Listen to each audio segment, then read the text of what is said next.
Vamos a hablar con una economista que hace un tiempo que no hablamos y ella es doctora en economía, es investigadora del CONICET, es en uno de los últimos reportajes que tuvimos con ella la oportunidad de realizarle, hablamos sobre su libro Historia de la deuda externa argentina, desde la dictadura hasta nuestros días, desde Martínez Dios hasta Mauricio Macri. En ese momento había hecho el corte, quien nos está esperando del otro lado de la línea, y se llama Noemí Brenta. ¿Qué tal, Noemí? Marcela Aymar te saluda, ¿cómo estás? Hola, Marcelo, ¿qué tal? ¿Cómo estás? Tranquilo, como todos los argentinos. Tranquilísimo. Viviendo días en donde evidentemente no pasa nada en el mercado financiero, está todo planchado, lo que tiene que ver con bonos, acciones, contado con liquidación. Y nosotros que somos inversores de tanta envergadura, ¿no? Que es tremendo, como la mayoría de la población. Sí, no sé dónde voy a poner la cantidad de activos, ¿no? Ya estoy pensando tanto.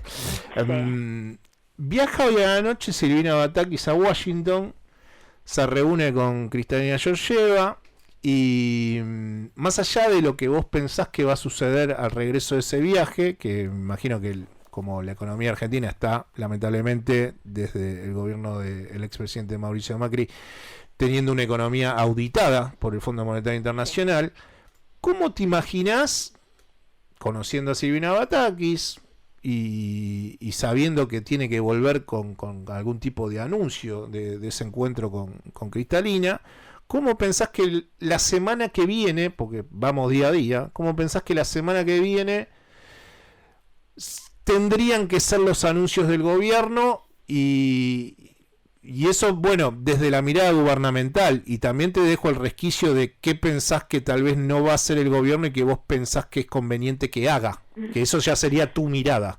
Claro. Bueno, mira, a mí futurología no me gusta hacer porque está todo tan abierto, siempre hay tantas infinitas posibilidades, pero sí pensaría, o sea, es correcto que la ministra tome un contacto personal con la directora general del Fondo Monetario, porque hay un acuerdo de servicio ampliado del fondo, el más grande que tiene el fondo, corriendo, y ya se viene cumpliendo, digamos, en este contexto tan complicado, principalmente internacional. Cuando decimos acá hay una crisis que, como decía, hay que acotarla a lo que realmente es.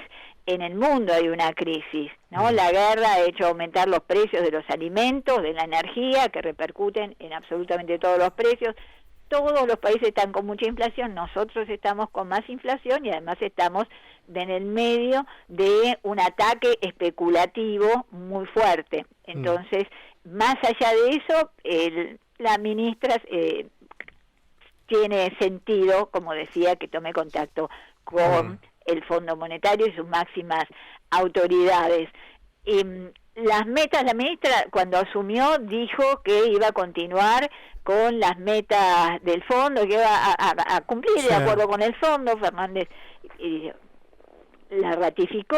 La ministra es una prenda de unión, ¿no? Porque viene desde tanto en el kirchnerismo como en el albertismo, si querés, si existiera una cosa así, bueno, es algo consensuado, de manera que me imagino que va a ratificar que la Argentina sigue comprometida a cumplir el acuerdo de servicio ampliado. Supongo también que va a tratar de ver qué perspectivas hay para tener mejores condiciones, es decir, para negociar más plazos, menos cargos, algún aflojamiento en lo que es más exigente y está más condicionado. Supongo que debe ir en orden de eso también, pero si bien, y también, por ejemplo, respecto del mercado cambiario, yo supongo que si hay algún cambio debería ser o probablemente sea en el mercado cambiario, ¿no? La Argentina, bajo el acuerdo con el fondo, tiene que consultar con el fondo para tomar medidas de política económica de fondo, grandes. Entonces me imagino que si hay alguna medida de política económica para frenar este ataque especulativo y también que tiene que ver también con frenar la inflación, porque permanentemente hay un trasvasamiento, ¿no? De la devaluación, no quiero decir devaluación, porque lo que está cambiando son es expectativas. el dólar ilegal, claro que genera esas expectativas, entonces las empresas aumentan de precio, de paso aumentan su rentabilidad a costa de nosotros, no a costa de los consumidores. Así que me imagino que puede haber algún anuncio cambiario fuerte. Ahora, Noemí, vos pensás que bueno, yo creo que esto es más político que económico, ¿no? Haber llegado a este punto. Coincido, pero más allá de esa mirada que le podemos poner más detalle, bueno, lo que ya sabemos, la relación de los dirigentes dentro del Frente de Todos, de los líderes, yo no quiero meterme ahí. Ahora, la pregunta sería la siguiente: si sabíamos que después del acuerdo de Martín Guzmán con el Fondo Monetario Internacional, que se iban a alivianar los pagos en estos primeros años de las cuotas para ir devolviendo el préstamo de 45.000 millones de dólares que le dieron a la administración del expresidente Mauricio Macri. La Argentina tiene un sendero despejado, utilizando una palabra favorita del exministro Martín Guzmán, tiene un sendero despejado de pagos en los próximos 2-3 años. Después vamos a ver qué sucede. Ahora, si sucede esto en la economía, ¿por qué consideras que pasó o que pasa lo que está pasando?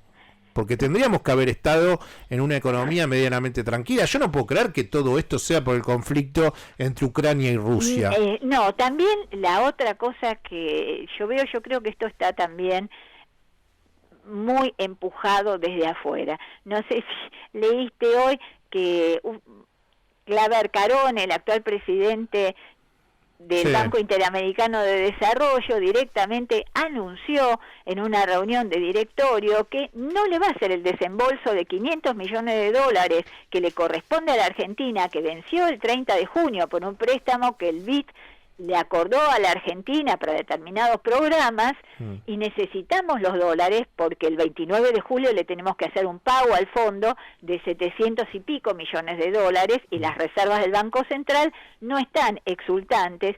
Contábamos en la programación de con qué le pagábamos al fondo, con estos 500 millones de dólares, y al tipo se le ocurrió que no se lo va a hacer. O sea, no sé si al tipo se le ocurrió. Por un lado están las declaraciones de Fernández en la Cumbre de las Américas, que dijo hay que poner de nuevo un presidente latinoamericano en el BID. Entonces, por ese lado sangra por la herida. Por el otro lado sabemos que Claver Carone fue el que era en ese momento, cuando se le acordó el stand-by a Macri, el director ejecutivo de a Estados Unidos en el fondo, y que él mismo declaró que presionó en nombre de Trump para que le dieran el acuerdo a la Argentina, o sea que son partidarios del PRO. Entonces está, por un lado, esa cosa, si querés, chiquita, pero grave, de que un organismo multilateral no le acuerde, por razones políticas, a la Argentina, no le haga el desembolso. Eso es absolutamente fuera de las reglas, es una vergüenza, es un escándalo internacional, y supongo que parte de las conversaciones de Bataki con Georgieva van a tocar ese tema también, porque realmente Claver Carone dijo la Argentina no es solvente, y eso no es cierto. Los organismos internacionales siempre le hemos pagado. Él no puede detener este desembolso, pero están tratando de que Argentina transpire sangre, digamos. Por el otro lado, creo que también le están cobrando, como decía el discurso en la Cumbre de las Américas, viste que ahora Biden tiene COVID y por tiempo indeterminado suspendió la reunión bilateral con Argentina, con Fernández. Eso tiene una suerte Alberto Fernández que es tremenda, la suerte que está teniendo Alberto Fernández es tremenda suerte. Sí, por el otro lado también está que la Argentina pidió el ingreso en el BRICS, ¿no? En el grupo de Brasil, Rusia, India y China. Y China salió a decir que sí, que la apoya. ¿Vos crees que algo de lo que dice Mauricio Claver Carone tiene que ver? Porque estamos hablando de organismos multilaterales de crédito, él es el presidente actual del Banco Interamericano de Desarrollo.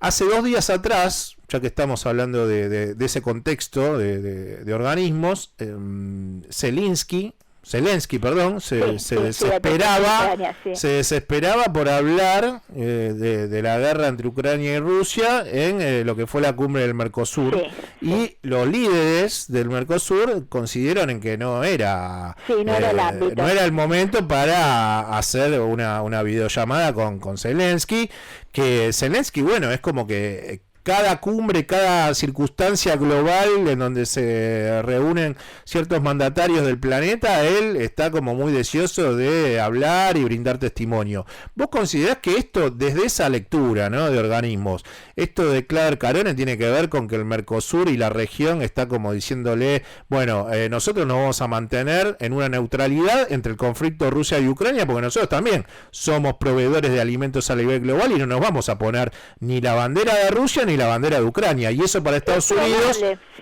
tal vez ahí hay un juego que se paga con esto, ¿no? Con esto que dice de la Argentina es un país insolvente.